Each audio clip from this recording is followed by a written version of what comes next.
Hi guys, আপোনালোকৰ কি খবৰ? মোৰ অন্য এটা ব্লগলৈ আপোনালোকক স্বাগতম জনাইছোঁ। আশা কৰোঁ আপোনালোকৰ খবৰ ভালেই। মই নতুনকৈ খোলা চেনেলটোত আপোনালোকে ইমানখিনি মৰম ছাপোৰ্ট দিছে, মই কেতিয়াও মই পাহৰিব নোৱাৰোঁ। আৰু গাইজসকল, আপোনালোকে ইমান ধুনীয়া ধুনীয়া কমেণ্ট কৰিছে, মোৰ মনটো খুবেই ভাল লাগিছে। গতিকে আগলৈকেও আপোনালোকৰ মৰম ছাপোৰ্ট অবিহনে একোৱেই নহয়।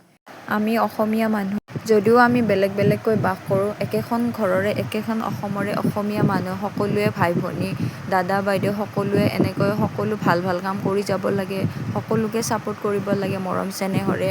তেতিয়া ভাল ভাল কাম কৰিবলৈ উৎসাহ পাব আৰু আগবাঢ়ি যাবলৈ সাহস পাব। গতিকে ব'লকচোন গাইজ, আমি বা আৰু মই কি কৰোঁ আপোনালোকক দেখাই যাওঁ ভিডিঅ'টোত। গাইজ, প্ৰথমতে ভিডিঅ'টো কৰোঁতে মোৰ কি হৈছিলে, লাজ লাগি আছিলে আৰু আপোনালোকৰ ওচৰত কথা ক'বলৈ।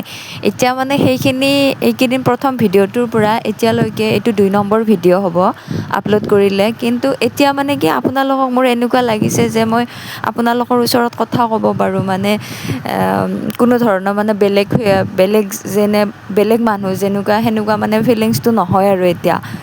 কি আপোনালোকক ঘৰৰ কোনোবা সদস্যৰ লগত ওচৰত কথা পাতি আছোঁ, মোৰ কি সেনেকুৱা এটা হৈ আছে বৰ্তমান। এতিয়া আপোনালোকৰ ওচৰত মই দাঙি ধৰিব পাৰোঁ কথাবিলাক, দেখুৱাব পাৰোঁ আৰু লাজ নালাগে। বন্ধুসকল, আমি ইমান ধনী নহয় দিয়ক, কিবাকৈ টানি মুনি ভগৱানৰ কৃপাত এনেকৈ চলি আছোঁ। আৰু আপোনালোকে যদি দেখাওঁতে কিবা হয়, ইটিকিং কৰি কিছুমান কথা নক'ব আৰু, বেয়া লাগিব মনটো তেতিয়া।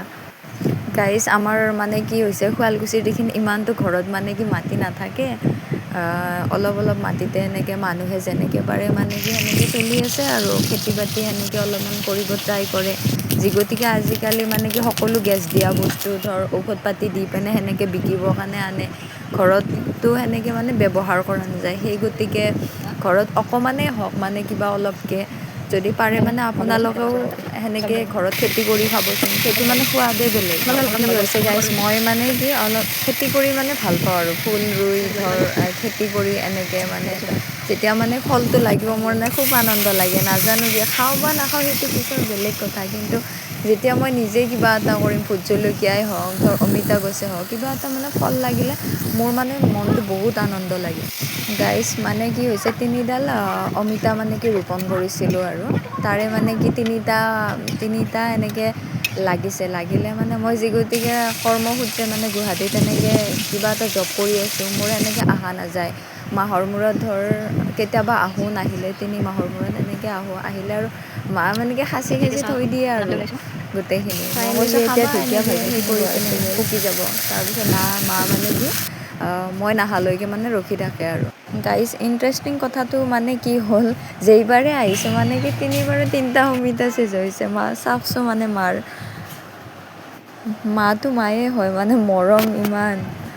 আপোনালোকক দেখালোৱে মই কেনেকৈ বনালোঁ, কি বনালোঁ। তাৰপিছত বনাই মেলি আজি ভাতকেইটা ময়ে বনাইছোঁ।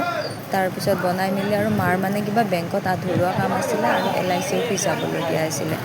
তাৰপিছত মাৰ নামত SBI বেংকত এটা নতুনকৈ একাউণ্ট খুলি দিলোঁ। তাৰপিছত কি হ'ল, মা 3বাৰমান বন্ধুসকল 3বাৰমান পইচাটো থোৱা গ'ল, কিন্তু কি হৈছে, পাছবুকটো আপ টু ডেট কৰা নহয়, বাৰকোডটো এনেকৈ চেক কৰিলোঁ, সেইটোত কিবা প্ৰব্লেম দি আছে নেকি, নাই তাতেও প্ৰব্লেম দিয়া নাই। তাৰপিছত এবাৰ নাজানিলে এটা কিবা মনত সন্দেহ হৈ থাকে আৰু ভালো নালাগে। গতিকে মোবাইলতো কি SMS অহা নাই, পইচা থোৱাৰ পিছতো মোবাইলত SMS অহা নাই, তাৰপিছত আপ টু ডেট হোৱা নাই। তাৰপিছত এনেকৈ আৰু মাও চিন্তিত হৈ আছে। তাৰপিছত বেংকৰ পৰাই গ'লোঁ LIC অফিচত, সেনেকৈ পইচাটো থৈ মেলি আহোঁতে তাৰপিছত গৌতম দাৰ কি শুৱালকুছিত যিখিনি আছে কি এইটো জানেই, গৌতম দাক চিনিয়ে পায়।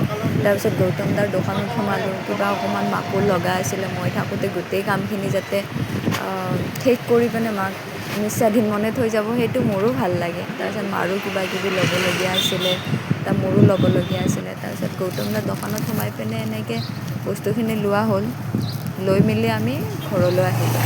আহোঁতে আপোনালোকক দেখাইছোঁ আৰু শুৱালকুছিত থকাখিনিয়েতো কাপোৰৰ দোকান যিখিনি কেনেকুৱা কি জেগাখিনি চিনি পাব, কিন্তু বাহিৰৰ যিখিনি আমাৰ অসমৰে বাহিৰৰ কোনোবা হয়তো আহি পোৱাও নাই, আৰু যিখিনিতো আহি পাইছে দেখাই পাইছে।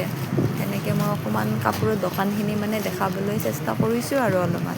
গাইসকল কোনোবাই যদি আমাৰ ইমান ধুনীয়া শুৱালকুছিখনলৈ আহিব নাই আহিবচোন বহুত মানে ধুনীয়া চাবলগীয়া বহুত ঠাই আছে আৰু ধুনীয়াকৈ সজাইছে আৰু বহুতখিনি ডেভেলপ হৈছে গোটেইখিনি আপোনালোকেও আহি মেলি মানে ভাল পাব আহিব বিয়া বাৰু হ'লে বাৰু ইয়াৰ পৰাই বেছিভাগ প্ৰায় সংখ্যক মানুহে শুৱালকুছিতে কাপোৰ নিবলৈ আহে কিন্তু যিবিলাকে মানে কি হয় বেলেগ দোকান